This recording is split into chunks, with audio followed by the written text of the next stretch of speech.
Saludos amigos y hermanos que nos acompañan en este día de parte del ministerio Buscando la Verdad. Esperamos que esta presentación sea de bendición para cada uno de nosotros. Dios les bendiga rica y poderosamente. Proverbios 16:18, antes del quebrantamiento es la soberbia y antes de la caída la altivez de espíritu. Vamos a ver en esta hora, ¿verdad? El tema que hemos titulado El alfiler, la aguja y el orgullo.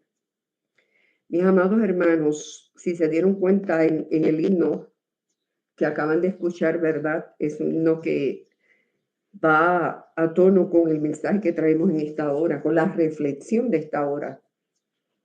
Vamos a ver esta reflexión que deja mucho que aprender. En cierta ocasión, un alfiler y una aguja, encontrándose en una cesta de labores y no teniendo nada que hacer, empezaron a reñir, como suele suceder entre la gente que es ociosa y que les gusta comentar, ¿no? Cuando se ven aburridos, hasta se habla de más. El alfiler y la aguja se entablaban la siguiente disputa o conversación. Cuando dice uno, ¿de qué utilidad eres tú? Dijo el alfiler a la aguja. ¿Y cómo piensas pasar la vida sin cabeza? Y a ti respondió la aguja en tono agudo, ¿de qué te sirve la cabeza si no tienes ojo? ¿Y a ti de qué te sirve un ojo si siempre tienes algo en él? Le contestó el alfiler a la aguja.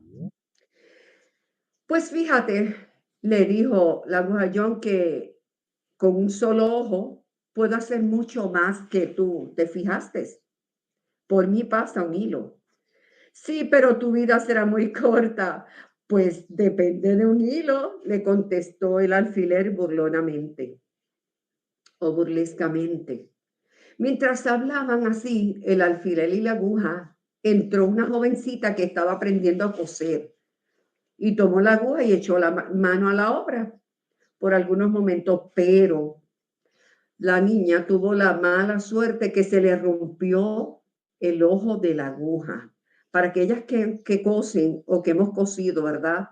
A veces la aguja del ojo se puede romper. No es fácil que suceda, pero sucede. Entonces, ¿qué pasa aquí? Entonces, la niña decide coger un alfiler y atando el hilo a la cabeza procuró acabar su labor, pero tal fue la fuerza empleada para lograrlo que le arrancó la cabeza y molesta y disgustada, ¿qué hizo la niña, la joven? Echó la aguja y el alfiler en la cesta y se fue retirando. Con que aquí estamos de nuevo, dijeron ambos. Otra vez aquí, ¿sabes? Parece que el infortunio nos ha hecho comprender nuestra pequeñez. No tenemos, si te diste cuenta, no tenemos motivos para reñir. Al fin y al cabo, mira lo que te sucedió a ti y mira lo que me sucedió a mí. Vamos a ver, mis amados, entre la aguja y el alfiler, esta disputa que vemos, vamos a definir lo que es la palabra el orgullo. Que el orgullo se define como el exceso de estimación hacia uno mismo, ¿verdad? Uno como que se ama a uno mismo, se cree uno que es un Dios. Dice, exceso de estimación hacia uno mismo, hacia los propios méritos por los cuales la persona se cree superior, méritos que a la hora de la verdad no tenemos. Si nos fijamos, miren esta imagen de este caballero, ¿verdad? Que simboliza tanto hombres como mujeres con ese orgullo, esa jactancia.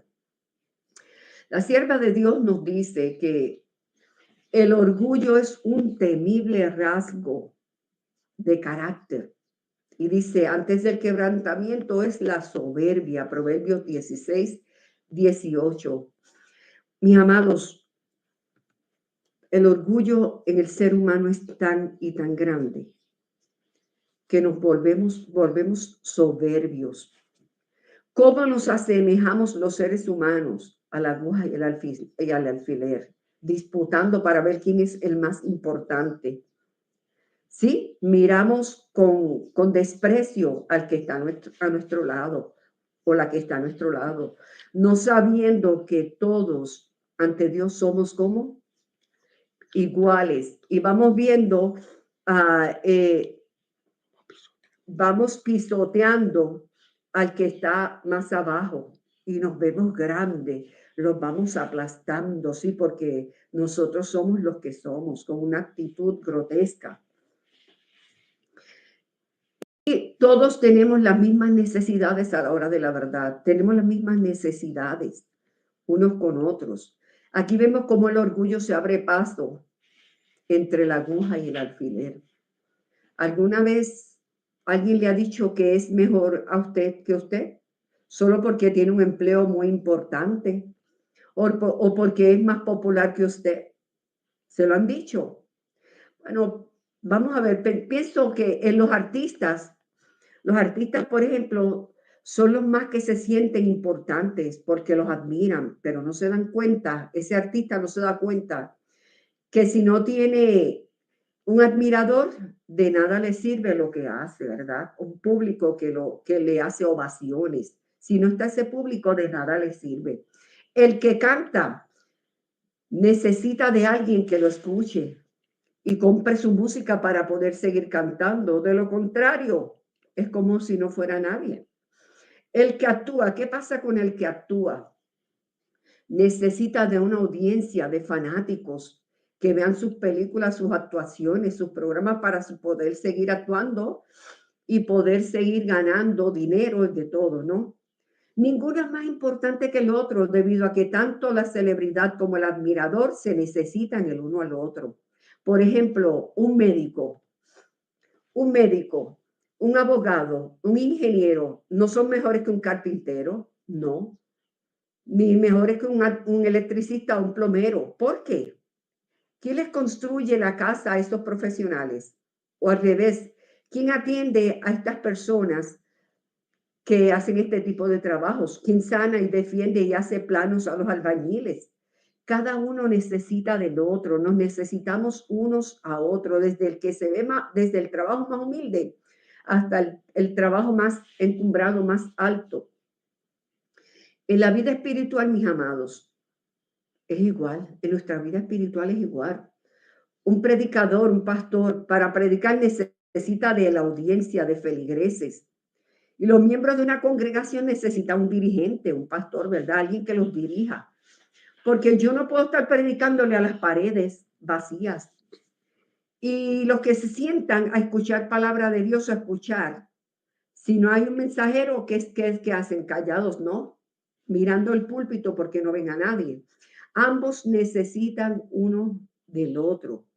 Mis amados, Dios nos capacitó a cada uno de manera diferente para que ambos nos podamos ayudar mutuamente. El maestro no puede dar clases si no hay estudiantes y el estudiante no puede aprender si no hay un maestro.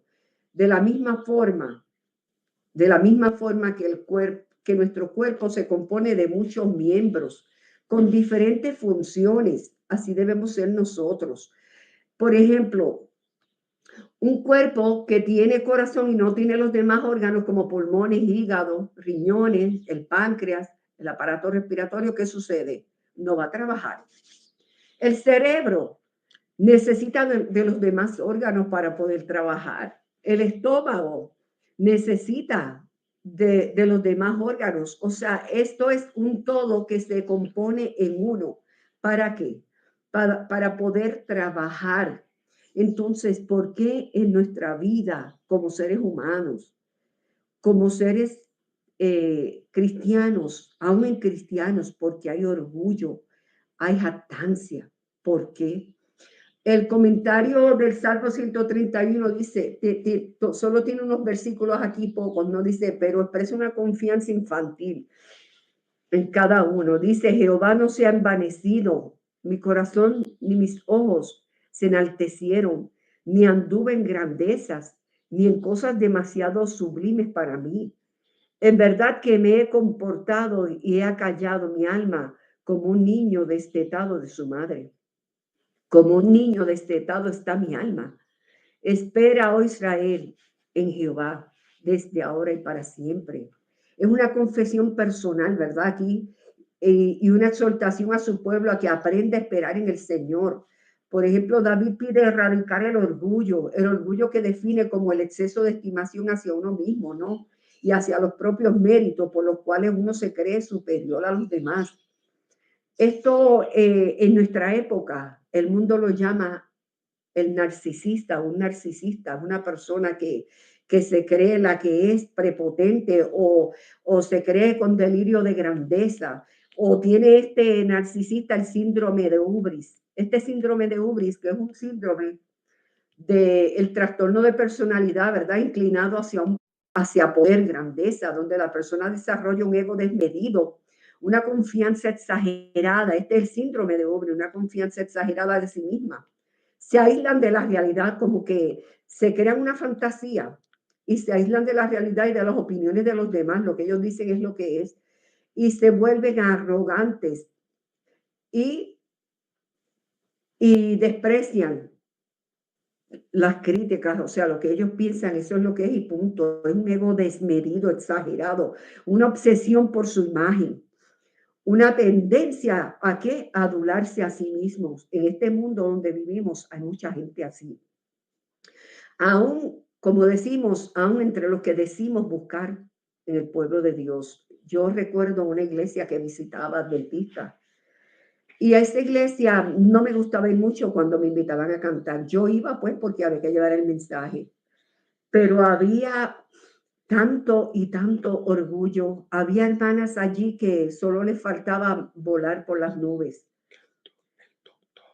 Llamaban a los hermanos, esta iglesia, a estos hermanos los llamaban como por sus títulos. Vamos a tener ahora al doctor con la lección tal, a la profesora con el himno que va a tener en esta hora, y todo era por títulos. Y yo decía, pero ¿dónde está la humildad aquí? Y no es que menospreciemos al que estudió, al que se hizo profesional, pero en la casa de Dios, ante todos estos hermanos humildes, nosotros tenemos que bajar al nivel de ellos, no podemos ser jactanciosos, prepotentes. Hermanos, esto sucede y por ende el orgulloso comete faltas que ofenden a Dios, dice, porque no valora las cualidades de las personas que están o que trabajan a su alrededor, que son hechas a imagen y semejanza de Dios. Este tipo de personas menosprecia a quién, a las que están a su alrededor, porque según ellos no poseen las características físicas, intelectuales y financieras que ellos creen poseer, creer o tener grandes atributos espirituales, mis amados. A tal extremo que suponen que no necesitan la gracia salvadora de Cristo. Se elevan, se sublevan tanto que olvidan que es Dios quien transforma, mis amados. Recuerdo en una ocasión cuando hubo una reunión en la iglesia para escoger los dirigentes del nuevo año y escogieron a una hermana bien humilde, pero bien espiritual y pobre, la hermana muy pobre, una hermana mayor, para dirigir la escuela sabática. Y una hermana que era profesora, en Puerto Rico decimos maestra, ¿no? Una profesora, dijo, la mencionaron como maestra en la clase y ella dijo, yo de maestra, así dijo, yo de maestra, de profesora y esta de directora, si yo tengo más estudios que ella. Y yo me quedé que yo no podía creer el comentario que ella había hecho. Yo me levanté de la reunión y me fui. Me dijeron, hermana, ¿por qué se fue? Yo le comenté, no me gustó la jactancia de la hermana, supuestamente profesional. Lo que ella hizo estuvo fuera de lugar ante esa hermana humilde. Eso no se hace. Los hijos de Dios no podemos pensar así. Esa hermana no aceptaba que una persona humilde que no tuviera estudios le fuera a dirigir a ella. Pero Dios nos humilla y dice que el que se ensalza será humillado y el que se humilla será ensalzado. Y esto sucedió allí. Hermanos, Dios nos llama y nos pone en situaciones a ver hasta qué grado nosotros somos humildes. Si somos como la aguja y el alfiler que estamos en una disyuntiva, ¿quién es el mejor? ¿Quién es el que funciona? Hermanos, la persona orgullosa es cosa seria. La sierva de Dios nos dice que el pecado tuvo su origen en el egoísmo con Lucifer. el querubín protector que deseó ser el primero en el cielo, trató de dominar a los seres celestiales apartándose de su creador y granjearse para sí su homenaje. ¿Y qué hizo para lograrlo? ¿Qué hizo? Se dice que para ello representó falsamente a Dios, atribuyéndole el deseo de ensalzarse. Trató de investir al amante creador con sus propias malas características, mis amados, deseador toda la gente. 17 y la fe por la, perdón, FB 77, la fe por la cual vivo. Mis amados, nosotros tenemos que tener cuidado porque cuando actuamos así, estamos imitando a Lucifer. Lo estamos imitando y esto no es de Dios. Cuando quiera que se entreguen al orgullo y la ambición, su vida se mancilla cuando usted hace eso, porque el orgulloso, ni sintiendo necesidad alguna, cierra su corazón a las bendiciones infinitas del cielo. ¿Sí? Las cierra, ¿por qué? Porque él mismo, con su altanería, con su orgullo, con su soberbia, aleja las bendiciones de Dios. Proverbios 16:5, como se leyó ahorita, abominación es a Jehová todo altivo de corazón. Ciertamente no quedará impune. Mis amados, así es la cosa. El orgullo es un temible rasgo de carácter. Para mí, cuando yo veo a estas personas jactanciosas, orgullosas, yo tiemblo y siento pesar porque sabemos que este tipo de personas, si continúa con esa jactancia, ese orgullo, esa prepotencia, se puede perder. Hermanos, el orgullo es un temible rasgo de carácter. Es un temible rasgo de carácter. Por eso dice que antes del quebrantamiento es la soberbia. Esta persona que es soberbia, luego le llega el quebrantamiento.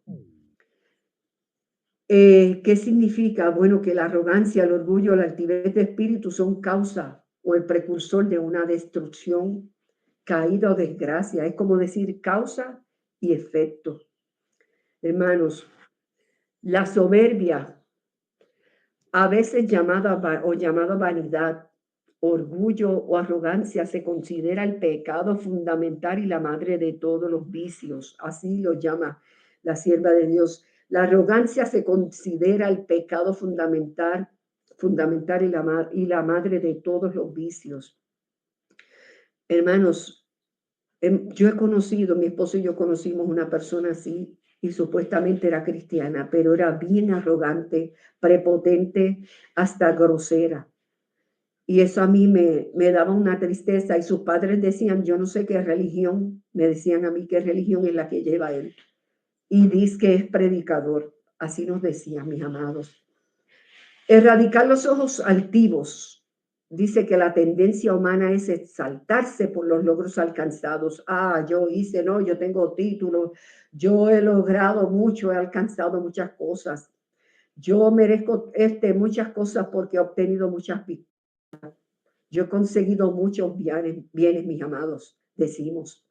Debemos eliminar de nuestra vida la arrogancia, que es el pecado que nos conduce a vivir independientemente de Dios y desobedecerlo.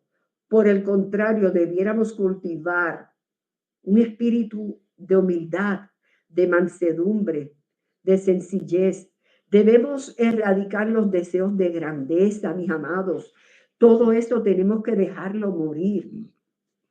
Dios dice a través de la sierva que uno de los pecados más grandes que hay en el ser humano es el yo, el egoísmo. Ese egoísmo, ese delirio de grandeza. Hermanos, cuando somos así, nuestra oración debiera ser, no me des pobreza ni riqueza, manténme del pan necesario, no sea que me sacie y te niegue y diga, ¿quién es Jehová? Primera de Corintios 12, 14 al 20, mis amados. Además, vamos a ver, el cuerpo no es un solo miembro, mis amados, no. Cuando miramos, perdón, el cuerpo no es un solo miembro, sino muchos. Si dijera el pie, ¿por qué no soy mano? No soy del cuerpo. Por esto no será del cuerpo. Y si dijere la oreja, ¿por qué no soy ojo? No soy del cuerpo. ¿Por qué eso no será del cuerpo? Si todo el cuerpo fuese ojo, ¿dónde estaría el oído? Si todo fuese oído, ¿dónde estaría el olfato? Mas ahora Dios ha colocado los miembros, cada uno de ellos, en el cuerpo como Él quiso, porque si todos fueran un solo miembro, ¿dónde estaría el cuerpo? Pero ahora son muchos los miembros, pero el cuerpo es uno solo. Vemos aquí en la foto, ¿verdad? Los 5 sentidos: vista, olfato, el gusto, oído y el tacto. Mis amados, cada uno tiene una función. El ojo no se puede quejar porque quiere ser todo el cuerpo. El cuerpo quiere, el ojo quiere ser todo. Él tiene su función, que es para mirar, para observar. El oído, ¿cuál es su función? Escuchar. El oído no puede hacer lo que hace el ojo, ni el ojo lo que hace el oído.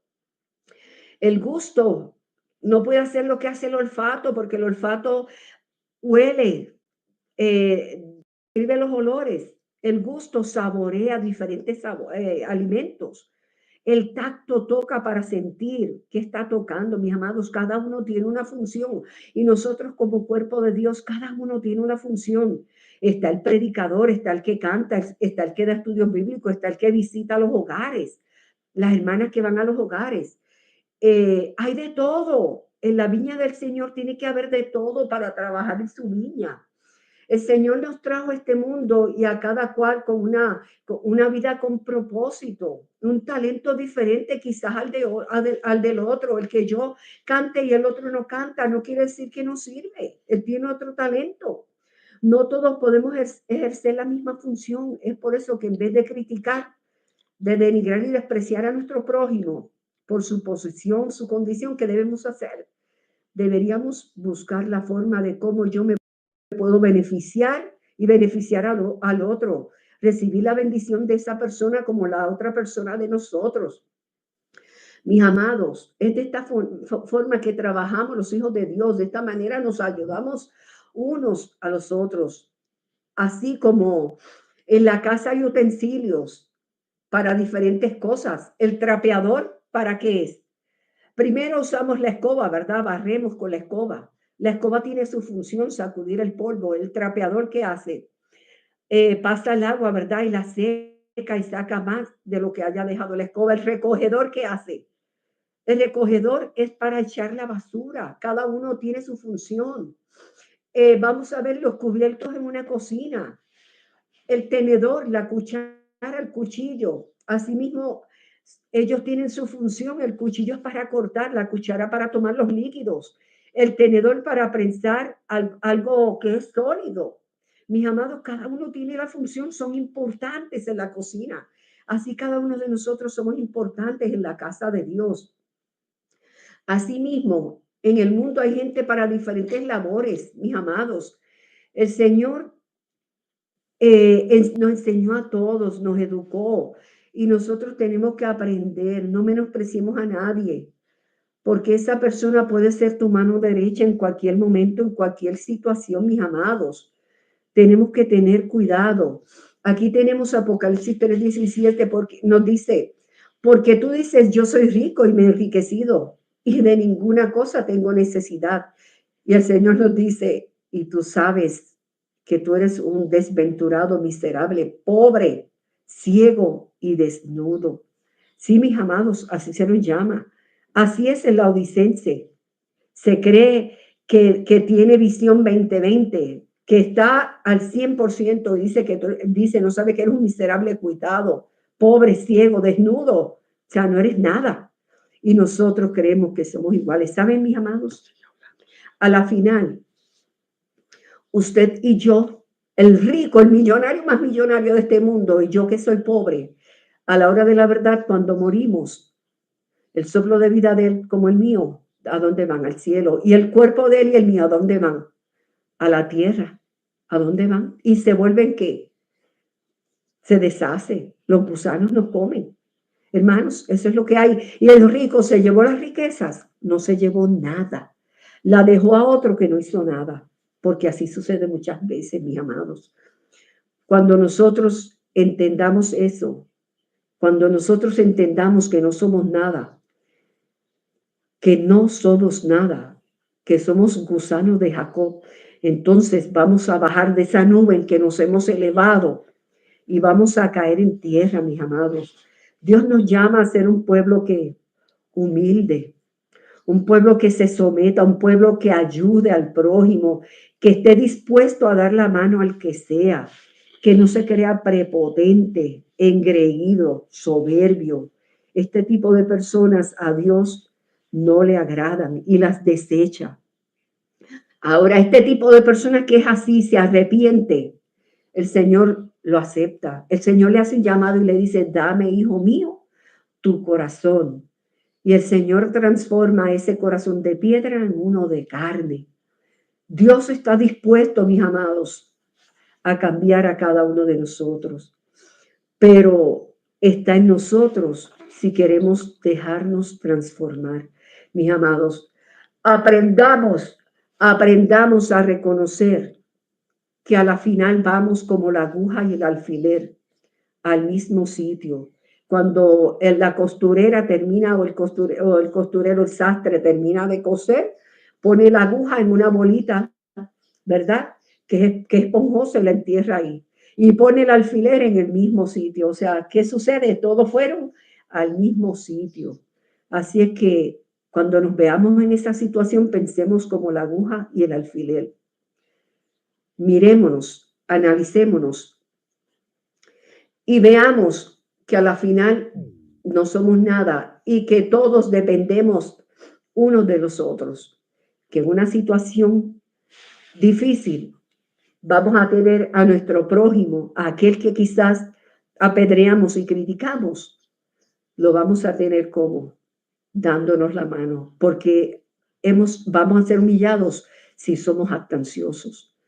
Nos vamos a ver en una situación donde vamos a tener que necesitar de aquel a quien hemos rechazado y hemos criticado. Mis amados, Dios nos bendiga rica y poderosamente. Y no quiero terminar sin decir mi lema. Háganlo de ustedes, mis amados. Háganlo de ustedes. No arriesguemos un futuro que casi se hace presente. Cristo está a las puertas, nuestra redención está más cerca de lo que nosotros creemos. Repito, no arriesguemos un futuro que casi se hace presente. Oremos. Dios nuestro y Padre Santo, justo, bueno, que su morada es en los cielos en todas partes. Nuevamente alabamos y glorificamos su santo y bendito nombre. Damos gracias, Padre, porque nos permitió levantarnos en las primeras horas de la mañana. Gracias, Padre, porque podemos respirar, podemos caminar, tenemos nuestros 5 sentidos. Y aquellos que son ciegos, Padre, yo sé que usted los bendice como quiera, aquel que no pueda hablar, aquel que es sordo, aquel que es impedido. Usted de alguna forma u otra hace que sea válido. Y bendíganos a aquellos que tenemos todos los sentidos activos, que podemos caminar, respirar. Y perdónenos si no hemos hecho buen uso de los 5 sentidos que usted nos ha regalado para trabajar por otros. Perdónenos, Padre. Bendiga a su pueblo en la ancha faz de la tierra y que de ahora en adelante aprendamos que nosotros nos necesitamos unos a otros y sobre todo necesitamos de usted, porque sin usted no somos nada. Cuídenos, cuide de los enfermos donde hay necesidades físicas, económicas, espirituales, de índole moral. Sea con nosotros, mi Dios. Bendíganos hoy y siempre. Bendiciones que pedimos en su nombre, en el nombre del Todopoderoso, en el nombre de Jesús. Amén y amén. Gracias, Padre, por escucharnos. Amén. Dios les bendiga rica y poderosamente.